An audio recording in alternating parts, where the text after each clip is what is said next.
everyone, this is Eugene Roddenberry. Dr. Mohammed Noor. Adam Nimoy, Leonard Nimoy's son. This is Leonard Crowfoot. This is Dr. Aaron McDonald, Star Trek Science Advisor and Lieutenant Commander McDonald on Star Trek Prodigy. And you're listening to Humanist Trek. Humanist Trek. You're listening to Humanist Trek. the Humanist Trek podcast. And you're listening to Humanist Trek, a fabulous, fabulous show. Enjoy. And don't worry, you can do your Temporal Mechanics 101 homework later. This episode of Star Trek contains scenes of sexual assault. Therefore, this episode of Humanist Trek includes discussions of this topic. Listener discretion is advised. Perhaps I could use this as an excuse to go to those far-off planets with little polka-dotted people if necessary, and be able to talk about love, war, nature, God, sex, all those things that go to make up the excitement of the human condition.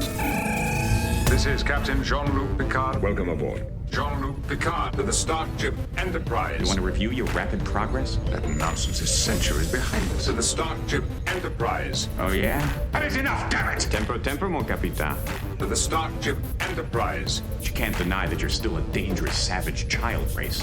Of the planet Earth. You just don't get it, do you, Jean-Luc? That is the exploration that awaits you. Not mapping stars and studying nebula, but charting the unknown possibilities of existence. Peldor Joy, and welcome to Humanist Trek. It's a comedy Star Trek podcast about the humanism in Star Trek. I'm Sarah Ray. And I'm Allie Ashmead. And I thought we could play a fun little game here at the top of this episode. Okay. Yesterday, magic behind the pod, or whatever we say.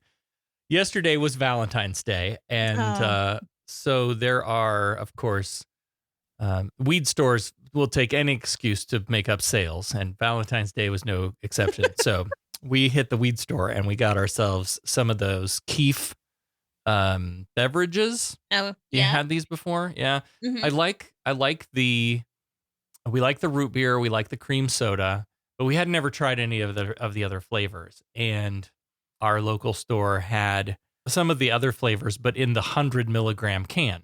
Jesus Christ. Mm-hmm. That would no. So no. So you don't drink the whole thing. No, that would I kill couldn't. you. No, it comes can't with a anyway. dosing cup. Yeah, I take a sip and that's it, and then it stays in the fridge and it goes flat.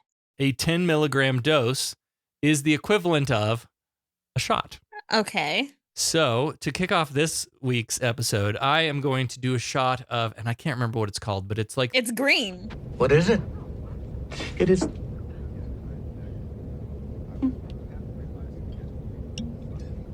It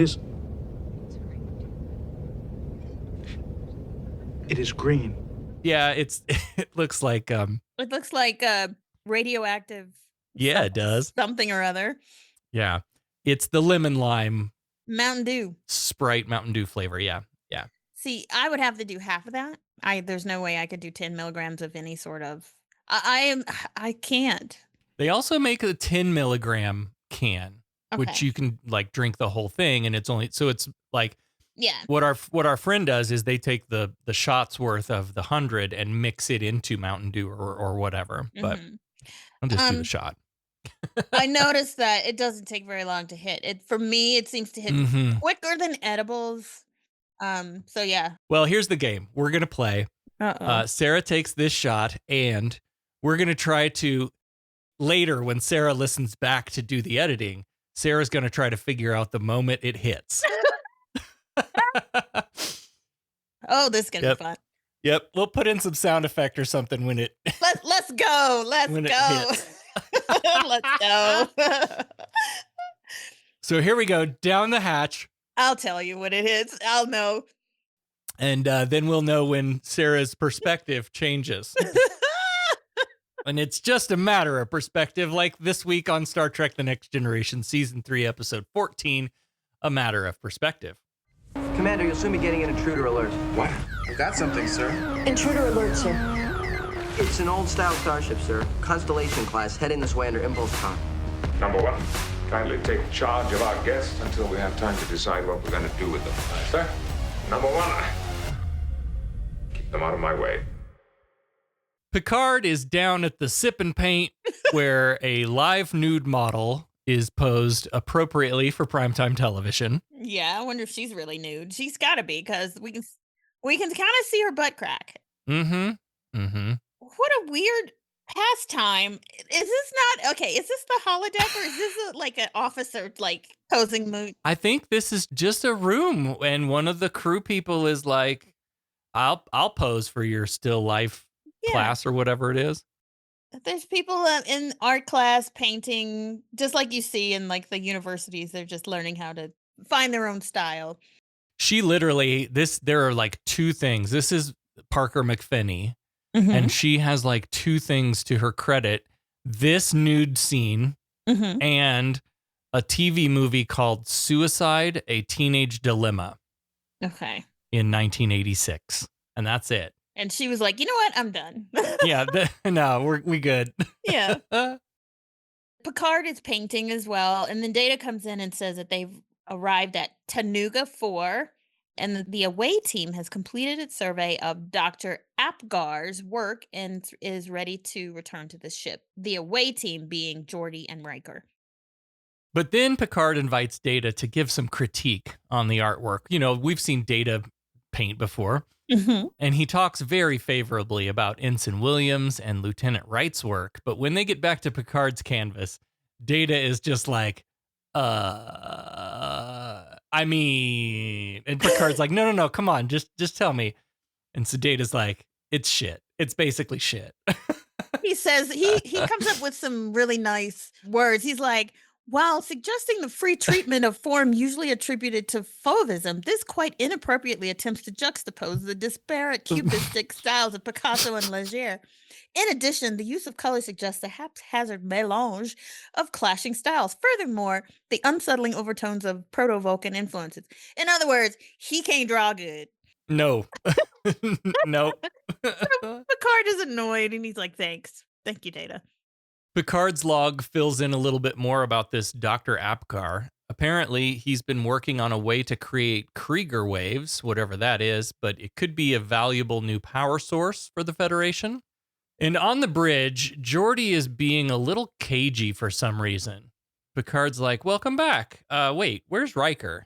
And Geordi kind of beats around the bush, but he says, it's nothing related to the scientific mission. You know, Dr. Apgar just wanted to chat with him privately or whatever. And as Riker calls to beam back up, Geordi's like, I'm sure Bill can explain everything. When Riker calls, he sounds annoyed. Yes. He says, Riker to Enterprise, I'm ready to leave now. And yeah. What? I'm like, what the fuck is going on? But in the transporter room, O'Brien calls down to engineering because there's a power drop suddenly, and then the orbital station just explodes. There's a moment of tension here as we're not sure if Riker's going to make it or not, but of course, O'Brien's able to pull him in. And O'Brien's like, whew, that was a close one.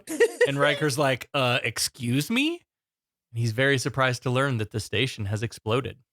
This is the same station reused from the Star Trek movies as well. This is like one of those multiply reused shots of this space station, and one of my favorite designs. Interesting. Oh, thank you. In what way? While suggesting the free treatment of form usually attributed to fauvism, this quite inappropriately attempts to juxtapose the disparate cubistic styles of Picasso and Leger. In addition, the use of color suggests a haphazard melange of clashing styles. Furthermore, the unsettling overtones of proto-Vulcan influences. Thank you, Mr. Data. You are welcome, sir. If I can be of further assistance... No, thank you.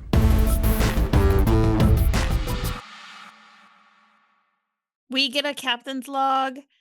Riker has informed Picard that Dr. Apgar was the only person aboard the space station when it exploded, so everybody else is okay.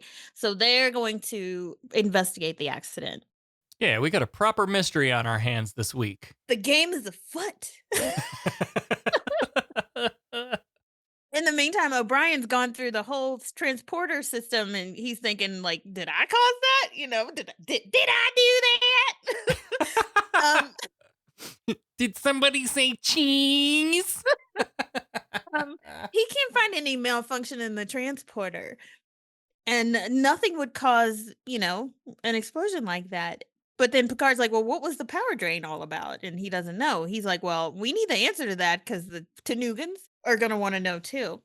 Yeah, so apparently, according to the debris scan, the reactor core overloaded. And it was complicated for me to keep in my head because we have a reactor core, which suggests to me like a power generator, but then you also have this what's the waves called?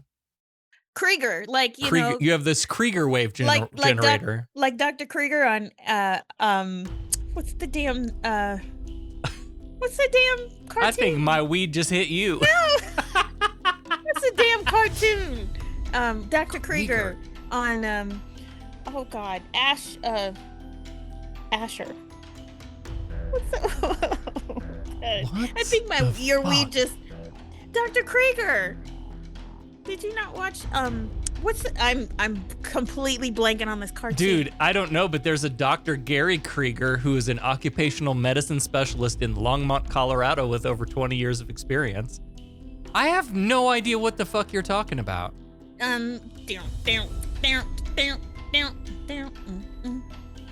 Wow. Searching. Oh, Archer. Archer. No, I never watched Archer. What? Sorry. I know. I love Bob's Burgers, but I didn't watch Archer. Oh my gosh. I know. Every time I hear Krieger wave, I think of Dr. Krieger because he's always doing some crazy bullshit. Anyway, you can cut all of that out. Oh, God. So what I was saying... I don't even know what I was saying. Oh, so the debris suggested a reactor core overload. And there's a reactor, but then there's also this Krieger wave generator, which appear to kind of be the same thing, but I thought that they were separate things. But anyway, it's confusing. Anyway, Geordi says there was nothing wrong with the reactor when he was over there. But Riker is still kind of moody, and Picard's like, you sure you don't have anything to add here? Geordi said there was some kind of bullshit happening, but Riker isn't interested in talking about it. And he says he doesn't think it had anything to do with the explosion. It's the whole vibe is off. Like he's being weird about it, and he's just, something's up, but you don't know what. Right. But when Worf gets a phone call asking to beam up Chief Investigator Cragg of the Tanugan Security Force, Picard's like, well, maybe you better tell me quick whether you think it's relevant or not, because apparently we're being investigated. And Chief Investigator Cragg beams in, played by Craig Richard Nelson, who comes back in Star Trek Voyager. Mm-hmm. And this alien of the week has some like ham ridges on his face, gray hair. It's a little Teen Wolf looking to me, I thought. Well, he's got these two little rolls like that roll into each other of his hair. I love the ham ridges. I love that. That's a good that's a new term. He's got ham ridges. So they go to the bridge where Picard welcomes the investigator and introduces Riker, and the investigator just immediately starts reading Riker his rights. You have the right to remain silent. Anything you say can will be used. And Riker's like, what the fuck? What the fuck? On what charge? And he's going to arrest him on suspicion of murder. And it's clear nobody expected any of this. So Picard and Cragg go into the ready room to discuss this more. And you'd think Riker's coming with him, but Picard's like, no, you have the bridge, number one. I need to go talk this out in private. Everybody, so Picard, God damn it. You'd think I'd drank some fucking Keith. Riker stands around and everybody's looking at him all uncomfortable. Worf and Geordi and Data and Wesley. In the ready room, Cragg says that there are 2 witnesses to threats that Riker made against Dr. Apgar, and he demands Riker be released into custody. But there's some things making this whole situation a little unusual.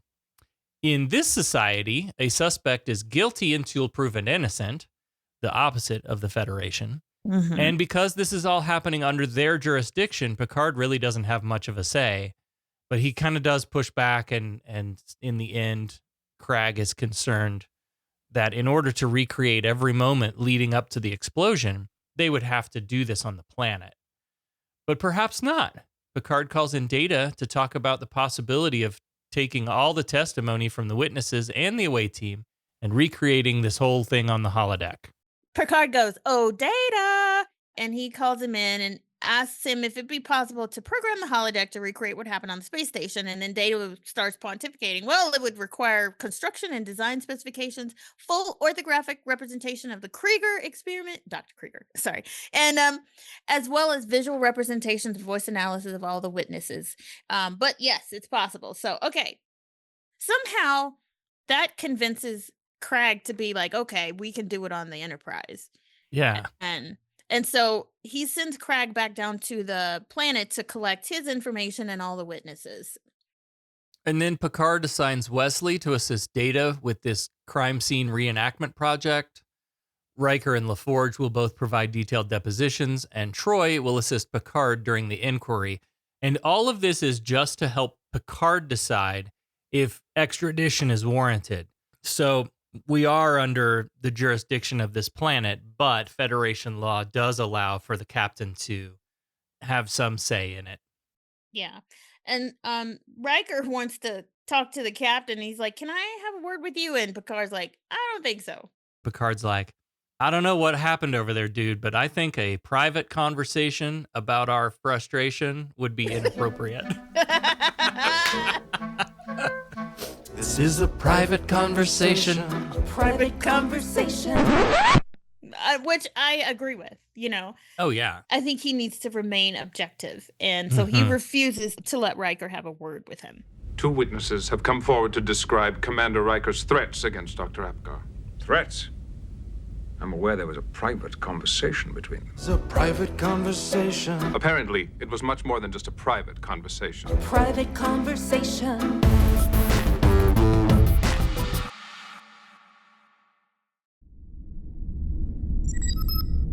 Come in. Allie, I want to tell you about my bra. Okay. As a trans woman, finding a bra that actually fits right has been a fucking nightmare. Mm-hmm. If you have a large torso, like I have, bra makers just assume you have giant breasts, which I do not.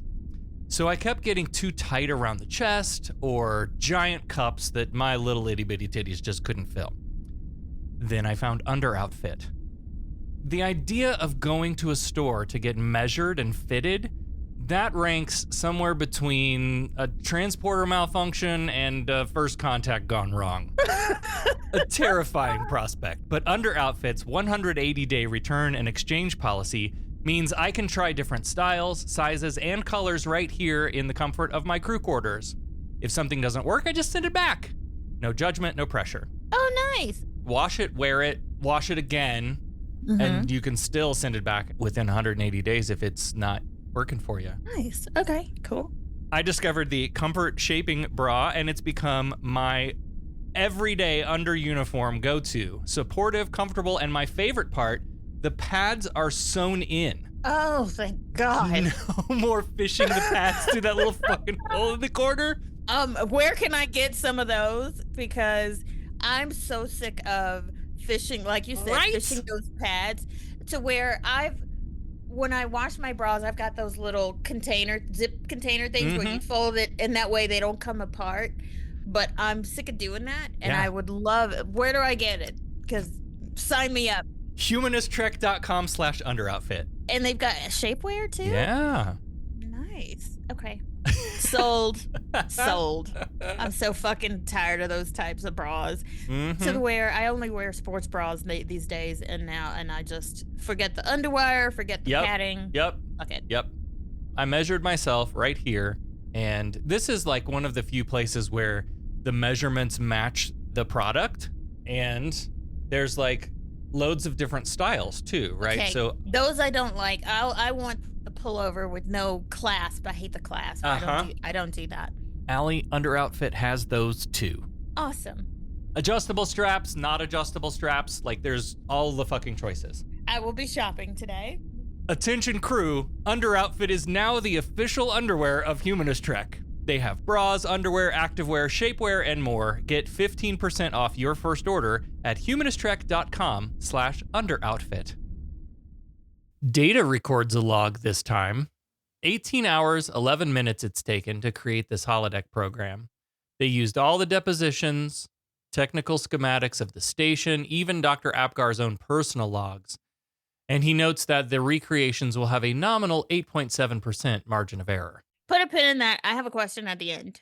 Okay. So they've got the holodeck all set up to look like the space station, and then they've got a table for everybody to sit. We've got Crag, we've got Picard, we've got Riker, and we've got Troy to sit and watch the evidence. And then Picard says, "Do you want to say something in your own defense before we get started?" And Riker just says, "Look, I'm not a murderer. I went to the Tanugan lab as a representative of Starfleet, and I acted accordingly. That's all I was interested in was the Krieger wave converter." And then he starts to talk to the computer to load the first simulation. I thought this was a fun way to do an investigation. Yeah. Oh, it's really, I feel like this was so like Sherlock Holmes kind of, like, yeah, I love it. Yeah. So they load up Riker's program, and we see two Tanugans in the background talking near what must be the Krieger wave generator, but may also be the power supply, whatever they called it. Then Riker and Geordi beam in and start the introductions. This is Dr. Nell Apgar, played by Mark Margolis, who contemporary TV fans will likely know better as Tio Salamanca in Breaking Bad and Better Call Saul. Oh, yeah. Oh, man. Wow. He was also in Scarface and Allie's favorite movie, Ace Ventura Pet Detective. Well, no, which one? Because I only like the second one, When Nature Calls. Oh, well, no. Okay, not Allie's favorite. I only like then. When Nature Calls. It was the I OG. Like that one. Hate that one. Okay. With Apgar is his assistant, Tana, played by Juliana Donald, who comes back a few times in the Star Trek universe. She's in a couple of DS9 episodes, as well as the Star Trek Borg video game. Apgar seems ready to get to it, but then his wife arrives from a back room, suggesting refreshments before business. And this is Gina Hecht as Manua Apgar, who was in a few episodes of Seinfeld, which I famously hated, and as Jean Da Vinci in 46 episodes of Mork and Mindy, which I loved. I liked it, but I don't remember it that well. I don't remember the It's character. been 30 years since I watched it. I know. I recently started rewatching Taxi. Oh, my goodness. She made the rounds from soaps to sitcoms to hospital dramas, and here she's wearing a flowy white dress and being very friendly. A very strange attire to wear on a space station, but whatever. There's a weird vibe between Riker and her, but I got the feeling that Riker was just interested in Dr. Apgar, but they gave the impression that she was just eyeing him up and down. But Apgar is kind of resenting the early arrival. He's like, "Starfleet will get its converter. Why are you here?" And Riker assures him that, "We're not here to pressure you. We just want an update on your progress. We were in the area, so we thought we'd stop by." Dr. Apgar instructs Tana, his assistant, to show Geordi whatever he wants to see and give him full access to the records. And so she kind of takes him off and starts explaining some technobabble to him. And Manua grabs Riker by the arm and declares they will have some refreshments after all, as she escorts him away and Dr. Apgar follows, arms still crossed. And they go into their quarters, where Riker toasts the doctor's success and Manua adds, "and the rewards that come with it." Apgar asks about Starfleet dropping in early again, and Riker's like, "Look, man, we were in the neighborhood on another mission, and so we thought we'd just swing by." And Manua wants to hear all about this other mission. Something about studying a proto-star cloud, and the D will come back tomorrow to pick them up. Apgar is, of course, super fucking annoyed about this too, and Riker's like, Oh, it's okay. Trust me. We understand recluse scientists in Star Trek. You're probably singularly focused on this project, too, to the exclusion of everything else. Sound familiar? Yeah. Anyway, don't worry. We booked a couple rooms on hotels.com down on the planet. We've got an Airbnb on Tanuga, so we're good. And Manu was like, no. You must stay with us here on the station. And Apgar's like, bitch, shut your mouth. Are you fucking kidding me right now?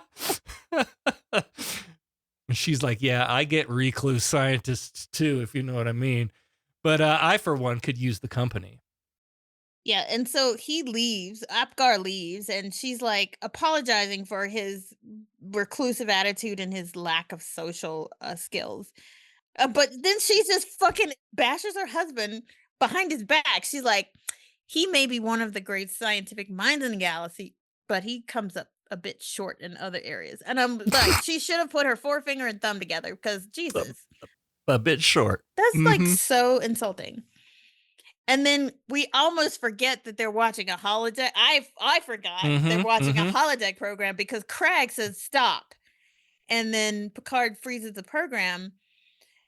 And Craig's like, wait, is it your testimony that it was her idea for you guys to stay on the space station? And Riker's like, yep. Yeah, put a pin in that, I guess. Mm-hmm. The program continues, and Manua is showing Riker and their showing Riker around their guest quarters. It's here. She's here. Am I though? I don't know. The program continues, and Manua is showing Riker around their guest quarters, and the seduction begins. Riker's testimony is that he politely thanks her for the accommodations and bids her good night, but then she runs her hand across his abs and starts seductively showing him where the environmental controls are, and oops, this one closes the door. And she goes on talking about how she's often alone in this room for hours with nothing but a hand and a Pornhub account. Oh. And again, he's like, yeah, well, it's late and I'm pretty tired. And then she starts slipping her dress off her shoulders. And he's like, no, I think you should leave. And as he pulls her dress back up, the doors open and there's Apgar. I mean, I could see that he wouldn't step over. I don't think he would. No. For disregard someone's spouse. He right. Just, that's not his thing. Yeah. Apgar's like, you fucking slut. I knew you'd be in here with him. If you knew that, but yeah, he slaps his own wife. I did not like that. And then he takes a swing at Riker, but Riker sidesteps, and then he bangs his fucking face on the table. And Riker tries to say, "This is not what it looks like." I promise you, this is not what it looks like. But Apgar's like, "Nope, you won't get away with this. I'll see to it." And then Picard freezes the program. And Riker says that he didn't see Dr. Apgar until the next morning when he asked to see him. The program shifts to the space station lab again as Apgar goes off on Riker.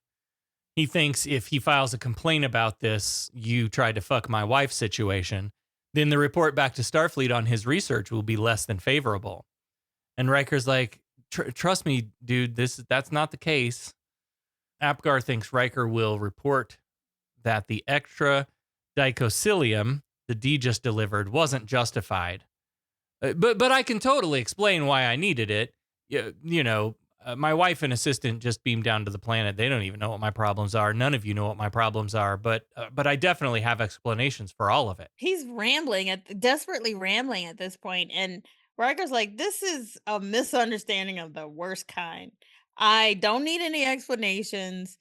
And then Apgar's like, well, fine, and we don't have anything to say to each other. And Riker's like, yeah, I'll tell my captain that you're gonna report me, basically. And then Apgar goes to sit down, I guess. And then that's when Riker phones the Enterprise and says, I'm ready to leave now. But that's why he sounds annoyed. And that's what happened. Fact or fiction? Craig seems to think Riker is leaving out a very important detail, something about firing a heater on the station. Riker swears he didn't fire a heater, but Craig asks about that energy drain just before Riker's transport. And he asks Picard if they've been able to explain it. Picard's like, no, we kind of totally forgot all about that until you just mentioned it. But Craig says, well, our readings were clear. The ground computers indicated a focused energy pulse was fired just as Riker began transport. They CSI'd the angle and trajectory and determined that it came from the very spot Riker was standing. So Crag loads up program Hypothetical Crag 1 and presses play. And this time we see Riker walk to his beam out position again, but this time he whips out his heater and fires at the wave generator. And 3 seconds later, the station explodes. Is there anything you'd like to say before we begin, number one? Just this. I'm not a murderer. I went to the Tannigan lab as an official representative of Starfleet. I acted accordingly. I was there to evaluate Dr. Apgar's progress in the development of a Krieger wave converter. That's all I was interested in. Fact or fiction?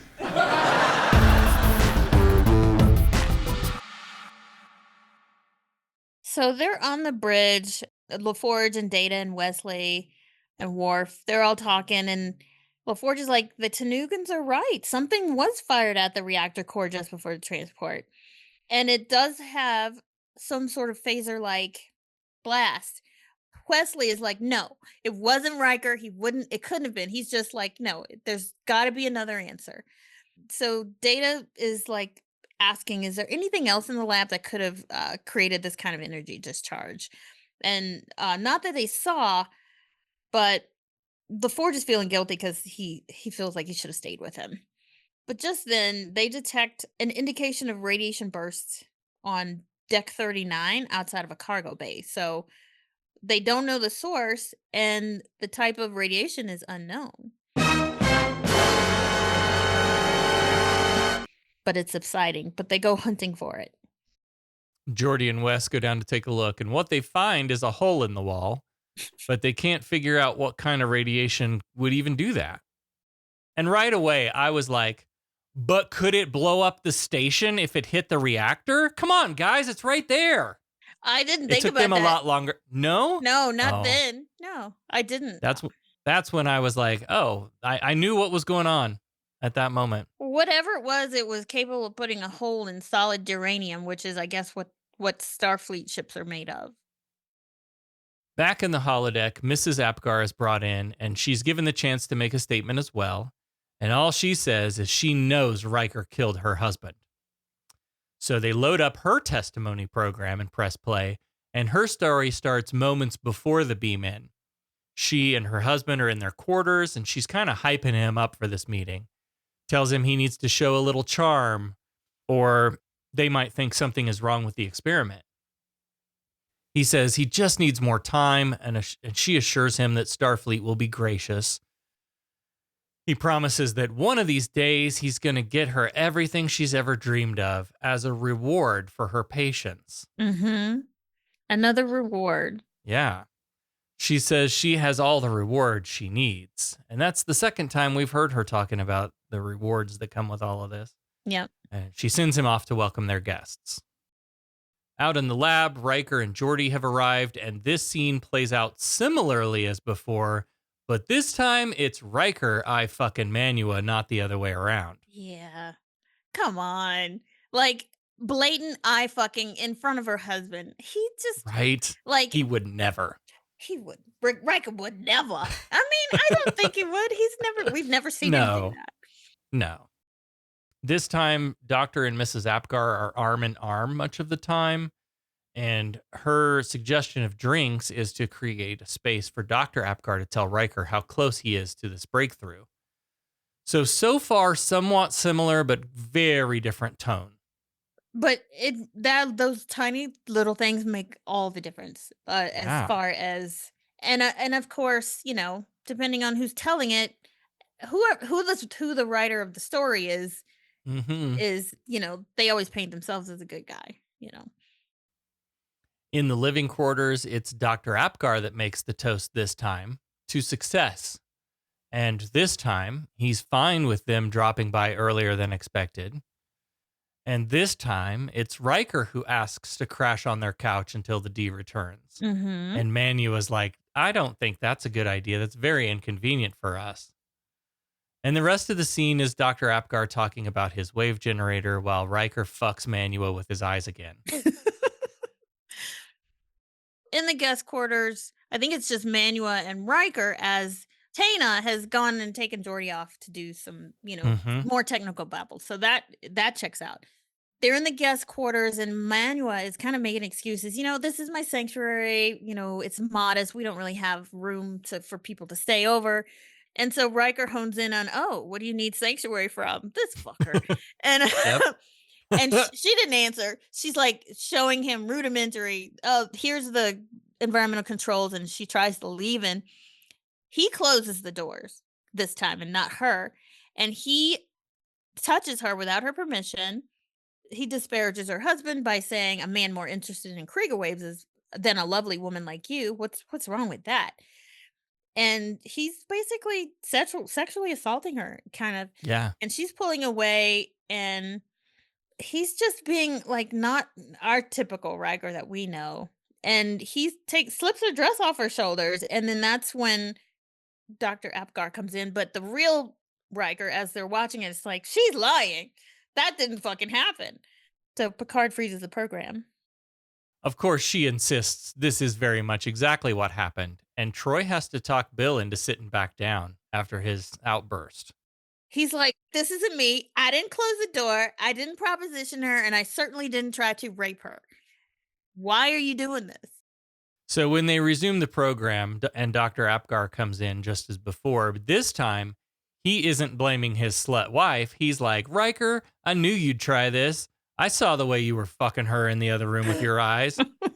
And Apgar swings at Riker, and this time he blocks the swing and delivers 2 gut punches to Dr. Apgar. Apgar drops to the floor, and we cut back to Riker and his very meme-famous facepalm. We get a lot of meme moments happening in the last couple weeks. Mm-hmm. And again, Apgar swears he'll end Riker's career over this, and Riker swears it'd be a terrible mistake for him to report this at all. Nice little experiment program you got going on here. Sure be a shame if something happened to it, huh? and then Mrs. Apgar helps her husband up, and they leave the room. So they press pause again, and Manua, who is clearly upset, says, your career was safe. Some nonsense of science would have distracted him the next day, and he'd have forgotten all about this complaint to Starfleet. And she seems very upset and excuses herself from the room. They take a recess, and Picard and Crag leave, which leaves Riker and Troy. And I expected more from her. Like, she knows what people are thinking. She knows if they're lying, et cetera, et cetera. And Riker's like, why would she lie like that? You could tell, right? Right? You're my friend. But Troy says, I couldn't sense any deception in her. Oh, he's like, oh, so you think that I'm lying? He's like, no, you don't have to convince me of anything. She didn't say, I don't think you're lying. She's like, I know you. Yeah. And Riker's like, well, we can't be both telling the truth. But Troy says, well, it is the truth as you both remember it. Cut to sickbay where Crusher is doing a checkup on a patient when Worf calls down with an urgent warning to evacuate sickbay, which of course they do because of some radiation emissions again, and we see a hole burn into one of the sickbay walls. This isn't me. I wasn't the one who closed the door. I didn't proposition her, and I certainly didn't try to rape her. Fact or fiction?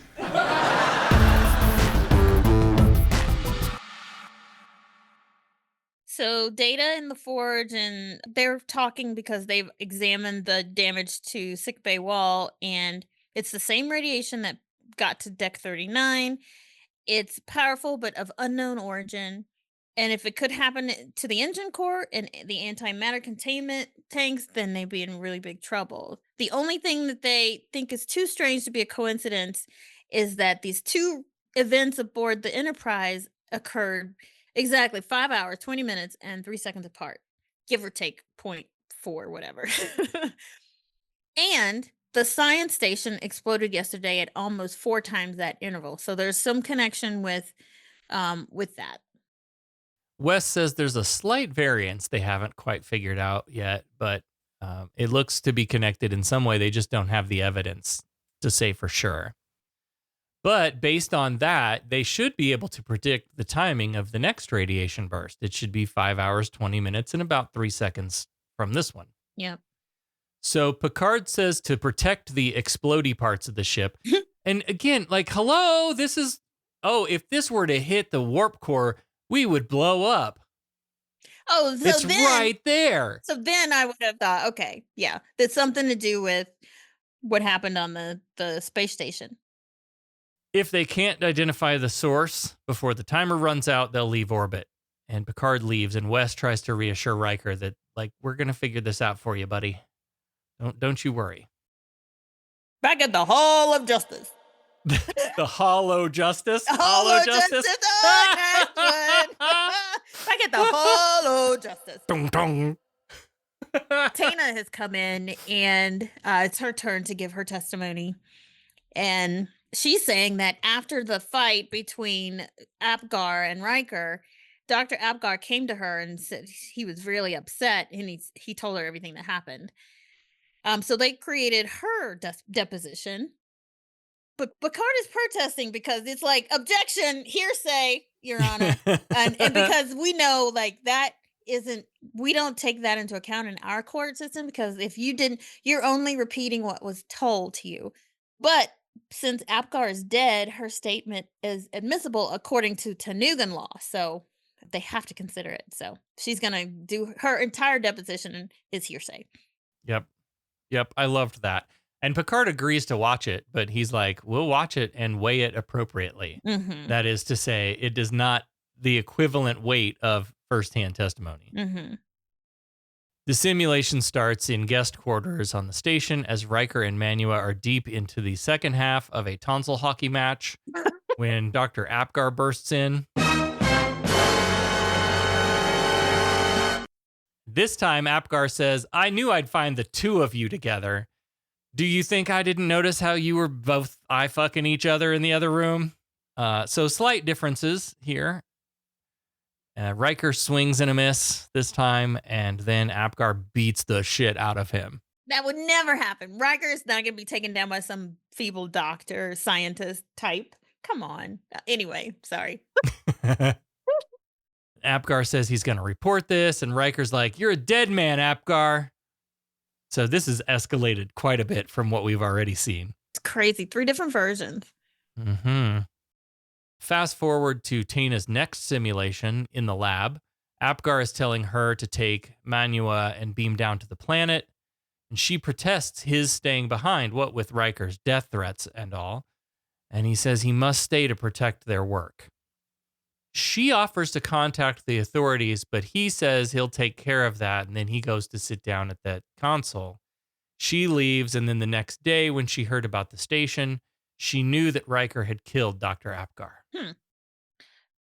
So that's all they need from her, so she's excused. And then Crag is about to give closing arguments, right? He's like, I've established motives, method, and opportunity. In any court in the Federation, this is sufficient to warrant the extradition of the accused. And then he's like, I await your decision.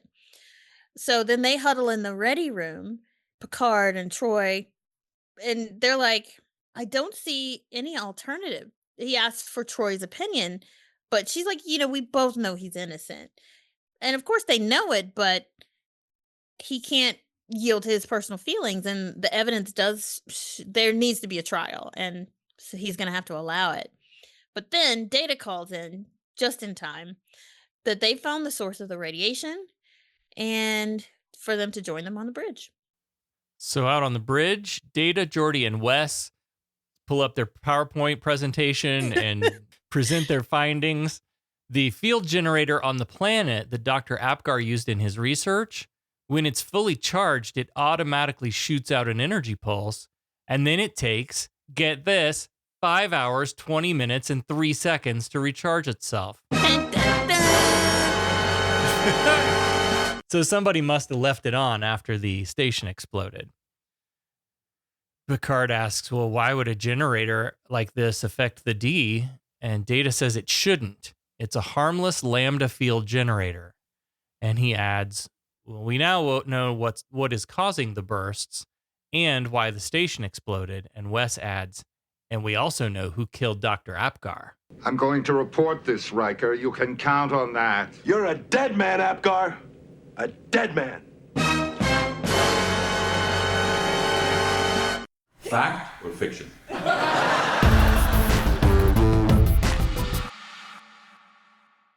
Back in the holodeck one last time with Mrs. Apgar and Tana in attendance, Picard has his dick out and swinging it. He's like, well, I am quite impressed with all of this, but isn't it interesting? Isn't it remarkable that with all these witnesses, all the different perspectives, so to say, we still haven't seen what really happened on the station? Watson? This is my favorite part of any sort of detective show where everybody gets together and it's called the big reveal. Yeah, the big reveal. Yeah. And to quote Ace Ventura, and this explains the abrasion on your palm. Anyway. So they load up Manua's program again and scrub over to a specific timestamp. And there we see Dr. Apgar mention that these things take time. There have been setbacks, which we saw in multiple of these playbacks. Mm-hmm. Picard asks Manua about this, and she says, well, he was close to a breakthrough. And Picard's like, yes, you have said that several times. He said he needed more time. He was annoyed at our early arrival, but I maintain that he had already made that breakthrough and was lying to us.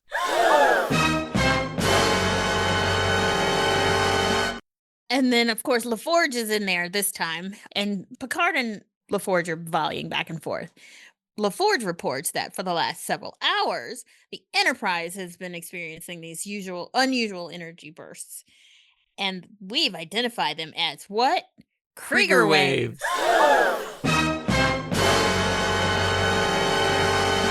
And then Tana doesn't even know. She's his assistant. And she's like, what? From where?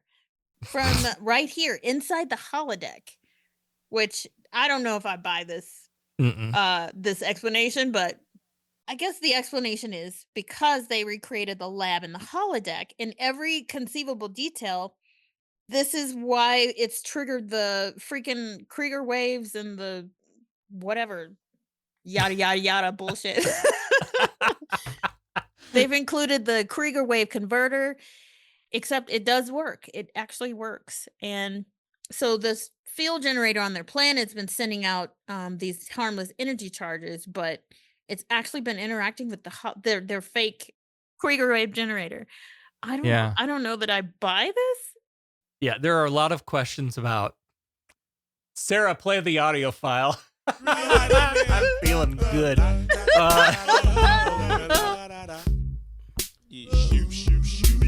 Get jiggy with it. Skippity bee bop. Oh, bring it back. Say what? Oh, 'cause I'm high. Hey, where the cluck at, cuz? There's something about, so you have the planet, man, and the ship is going around it. And the thing on the surface is shooting this energy beam pulse in a specific direction toward where the station used to be. Right. So the Enterprise would have to be where the station used to be every 5 hours, 20 minutes, and 3 seconds. Or it's shooting it towards the thing that's creating. Is it attracted? Yes, that's what I'm thinking. Oh, that's yeah, what that's... it's because they recreated the station, the receiver. Yeah, basically. And LaForge says, so the holodeck doesn't do anything dangerous. It doesn't create anything dangerous, but the converter is nothing more than just a complex series of mirrors and reflective coils, which is what they've recreated in the holodeck. So that's what's attracting that beam from the surface. Which, I don't know, whatever. We had to spend a lot of time talking in circles about that to make it make sense to anybody. Yeah. Yeah. Also, but the holodeck can't create anything dangerous. Tell that to B'Elanna when she has the safeties off. Yeah, and tell that to Riker when Minuet she's kind of dangerous. Only if she got that xenopolychlamydia. Anyway, Crag asks why Apgar would lie about all of this. And Picard's got answers for that too. Dick in hand again, he calls up each of the witness programs to a time code where they talk about the rewards of his work. Remember that? Mm-hmm. First, Manua's program, where Apgar says, I'll reward you for your patience, get you everything you've dreamed on. And she says, I have all the reward I need. Then Riker's program, where they're toasting, and Manua says, and the rewards that come with it. And Manua protests that she never said that. But Picard points out that her husband sure seems motivated to earn the kind of rewards that pleased her. And Troy adds that he wouldn't have earned much profit from the Federation. We're just looking for a new power source. But Geordi adds, maybe if it was turned into a weapon? Well, there's a whole Encyclopedia Britannica of alien races out here that would pay big money for something like that. Add to that all the months of extra orders of dicoselium. That suggests he was trying to make larger coils. Dun, dun, dun. And then they bring in the surprise witness. No. and he's here tonight.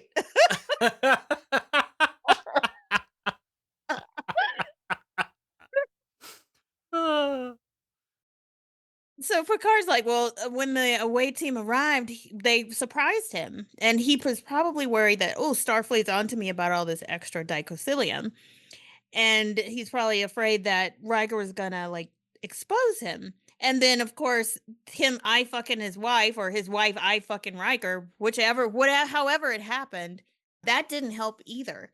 So that's when Picard is thinking he decided to murder Commander Riker.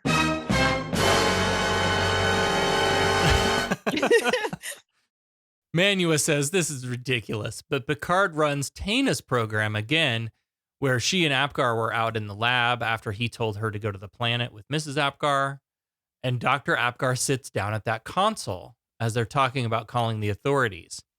Picard asks Taina, what's Dr. Apgar doing at that console there? And she says, well, it looks like he's activating the generator on the planet. Why would he have done that? That's interesting. So then Picard dials up Riker's program again at the confrontation with Apgar just before Riker beamed out, and says this must have seemed like Riker was confirming his fears about Starfleet's suspicion. And this must have been the moment he decided to kill Riker. But Crag reminds us, hey, don't forget the energy pulse that blew up this reactor came from Commander Riker's position, not Dr. Apgar's. So it's still pretty damning Riker here. Geordi has an explanation for that too.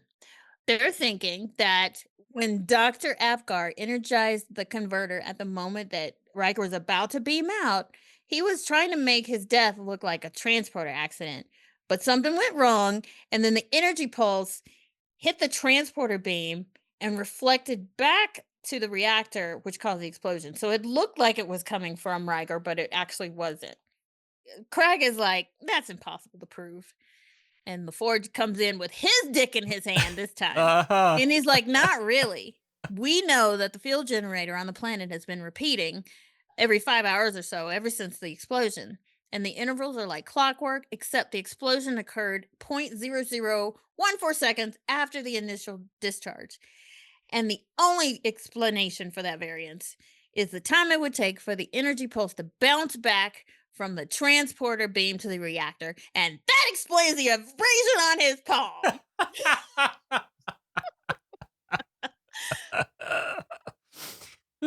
So, good thing, though, they've done their own little holodeck simulation, and they're going to show it right now.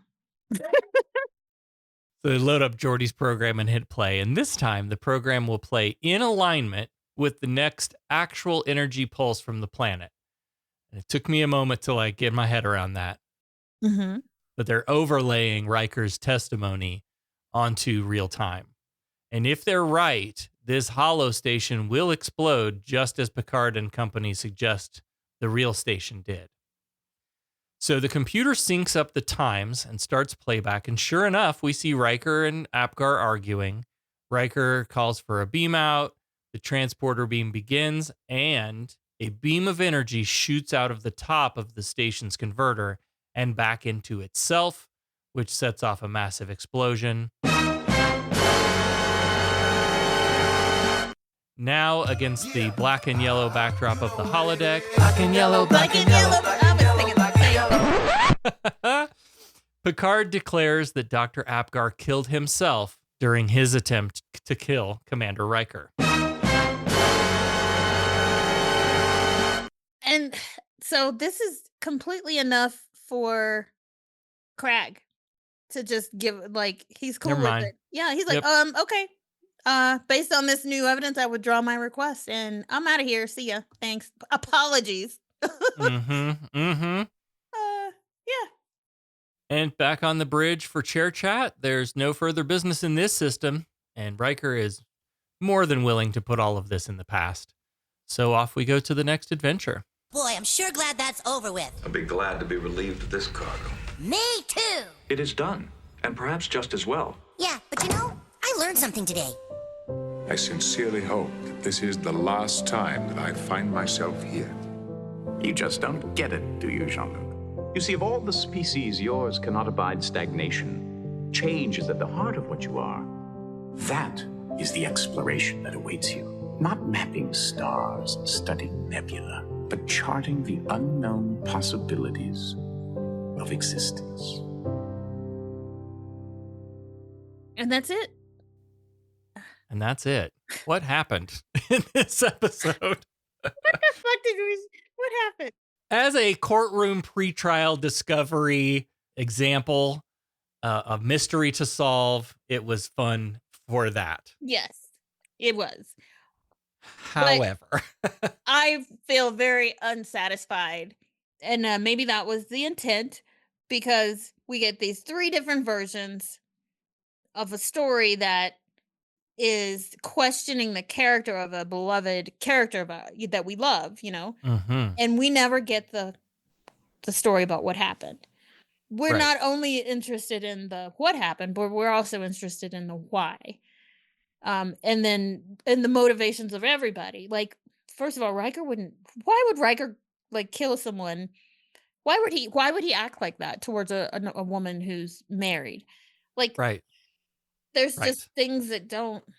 I feel very unsatisfied. Yeah. And at the end of this episode, like, it didn't say anything other than there are always at least 3 sides to every story, yours, mine, and the truth. But that's it. And otherwise, it's a fun murder mystery thing, but it doesn't have anything big to say. And none of our characters really grow in any meaningful way for having gone through it. No, not at all. I also read that pretty much everyone, like Berman and company on the production side of this thing, thought this was the worst episode of season 3. And I don't know that I'd go that far yet, but because it was interesting enough as mysteries go. Yeah. And technologically, it's a fucking beast. Yeah. All of this holodeck playback stuff from a variety of viewpoints, and then you have our crew watching it back in real time, but they're able to get up and walk around within those memories. Like, that's fun and not easy to pull off in the 90s. Yeah. So I appreciated that, but it didn't say anything. No. I guess the big thing is the different perspectives. And like, when you tell somebody a story, you gotta like try to be honest. Like, but it's hard to like, this is how you see it. Right. Well, like that moment where Troy says, neither one of you are lying. You both believe you're telling the truth, right? And I'm just telling you what it looked like from my perspective, a matter of perspective. Yeah. And our perspectives are going to be different because we're different people with different brains, and we see situations differently. And yeah. Yeah. Now, if it was Data, be there to record everything. He would record it without feelings, and you would get the truth, unbiased, the truth of the incidents, but you wouldn't get the feeling behind it. So, and sometimes that is important, but I don't know. One of the other things that is annoying that I don't know that it happens so frequently in shows like this, or that in this particular episode it wasn't spoken in any way, but eyewitness testimony is the worst testimony you can have. Like eyewitness accounts are the least credible form of evidence. Yeah, because in the moment you don't like. It's been tested that people misremember things. Yes. Or because they're not paying 100% attention to that thing over there, they don't see it, and so their brain fills in what their eyes didn't necessarily catch. And that's. I mean, I'm thankful that we have cameras. We don't have cameras everywhere these days, but It reminds me of a study, and I hope I get all the details right because I didn't look this up. It just now came to me, where they looked at the way people describe an accident based on how you prompt the question to them. Ooh. So if you say, Allie, tell me about the accident you witnessed, you get one version. But if I were to say, Allie, tell me about the crash you witnessed, just that change of a word, crash will make you think of shattering glass and the crunching of metal and the sounds that come, like it feeds that into your brain. And so you're more likely to use that kind of language when the question is asked that way versus the other way. Yeah. So interesting. But we didn't get into any of that at all. No. I did like it was sciencey. It was a bit sciencey. I did it. Yeah. So my question then for you. Yes. Or anyone really is, okay, so there was 18 hours that it took them to put together the evidence and the holodeck. So there was 18 hours that nothing was happening when supposedly this every 5 hours. Oh my God, yeah. I was wow. Like why did nothing happen in those 18 hours? And maybe there's an explanation for it, and maybe I missed something, but if that thing was happening every 5 hours and 20 minutes, it'd still be poking holes in the Enterprise. Right. Or somewhere. But during that 18 hours, nothing that we know of happened. Wow. Yeah, no, you're right. So, question for our listeners. If you guys have a theory or did we miss something, let us know. So I read that the reason these waves were called Krieger waves was because they brought in science consultant David Krieger to help figure out the problem of the show Bible says the holodeck cannot itself create anything dangerous. Okay. And so how does the holodeck, how does that fit into this problem of the week that we've recreated the Krieger wave generator? And so how could that cause something harmful? And he was the one that came in and made up this. We recreated it in the holodeck. So technically it's just, mirrors and coils, and it's, that was his whole, I think we talked about it being like, that sounds like a bullshit reason. Yeah. I mean, it kind of makes sense the more I think about it, I suppose. It's as an explanation. I accept it. It's a little weak MacGuffin still, I think. I don't know. I accept it. Anyway, nothing happened in this episode, so you could skip this one and it would matter not to anything. Yeah, but then I wouldn't get to write a sweet, sweet rhyme. Ooh. Did somebody die this week? They sure did, girl. I wrote a rhyme about it. You want to hear it? I do. Here it goes. We're here together to honor our friend and comrade. We will all find time to grieve for her in the days that are ahead. But for now, she has asked that we celebrate her life with this.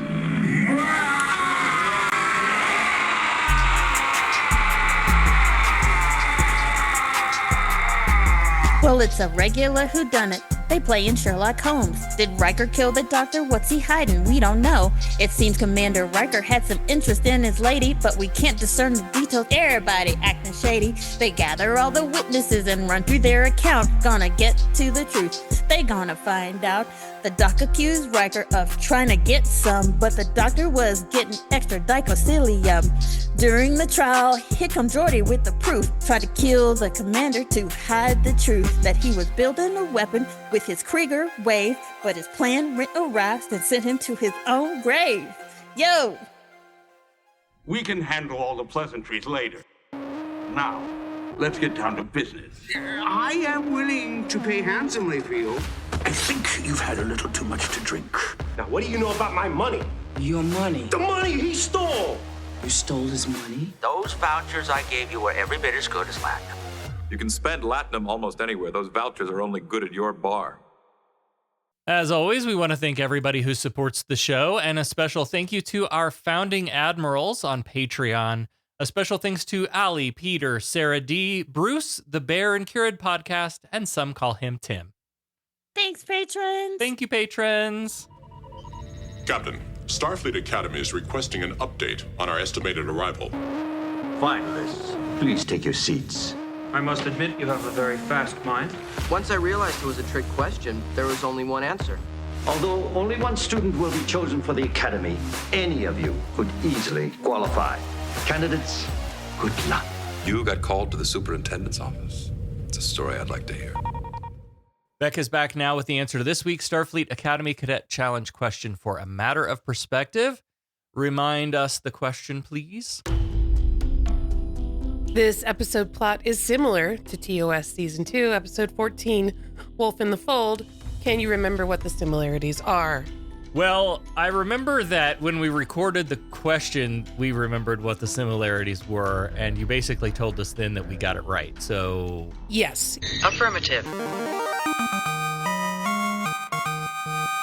Was it the trial? Your basic answer from the hodgepodge of things that you discussed before I ever even asked the fucking question. Wow. Was that a crew member was accused of murder, but didn't do it and had to go through the planet's legal system. The answer that I have is very similar to that. Both stories have a Star Trek regular character being accused of murder on a planet with an unusual justice system. Okay. Okay. Yeah, go take the win. Yeah. And they both had to do with women getting murdered. After something, you know. Me too. Yeah. Seems to have happened, but we don't know. Yeah. Anyway. Next time on Humanist Trek, we'll be reviewing Star Trek The Next Generation Season 3, Episode 15, Yesterday's Enterprise. The course of history is altered when a time rift brings a Starship Enterprise from the past into the present with a crew that includes Tasha Yar. This is the Enterprise C, remember? With Captain Rachel Garrett and the whole Tasha Yar thing. And there's a scene where Guinan is like, man, this shit just is not right. Something is wrong right now. This is not right. I remember her standing in 10 forward and she's like looking off and she's like, something's not right. Yeah, that's this episode. Yep. All right. Well, that won't help us, I'm sure. What's our question for yesterday's Enterprise? It has often been speculated that the captain's chair on the bridge of the alternate universe Enterprise D was raised to give the captain a more authoritative, almost regal position. But what was the real reason for this change? That it was raised? Yeah, why was it actually raised? What? Because... Who was the captain in the alternate universe? Picard wasn't the captain. Was it Riker? And because their height differences, they raised the chair. That's my answer. Good one, yeah. Riker was the captain in the alternate universe? I don't know, but I don't think it was Picard. I mean, that would be why I would think someone would raise the chair because of the height, but I don't know who it was. I can't remember. Is that too easy? I think it was, okay. No, wait, I think it was Riker because isn't there a moment where they come face to face, like they're on screen with each other and it's like Riker to Riker? And Riker's like, and alternate Riker is like, Whoa, Picard, it's like so good to see you again, dude. You've been dead for so long. Oh, I don't remember. I don't remember that well. I don't know. I don't know if that's the episode or not, but that's what I'm going to go with. Are you joining me on that square? I'm joining you on the square that it was because of someone else else in the chair. I just don't know who it was though. I wish I remembered this episode. I remember. So the only thing I remember is Tasha Yar and that S curl. That's all. Is that the one? Okay, Yes. That's yes. the one. That's yeah. Don't remember shit else.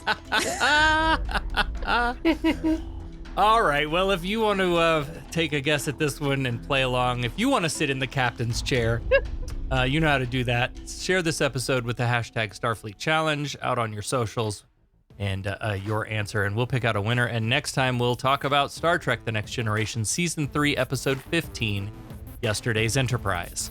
It's a good day to die. Yeehaw! Yeehaw, Beverly! Humanist Trek is available wherever you replicate your podcast. Follow us on all the social medias at Humanist Trek. Become a patron at patreon.com/Humanist Trek. Open hailing frequencies to podcast@humanisttrek.com and visit our website, humanisttrek.com. Humanist Trek is a production of Sarah Austin Media.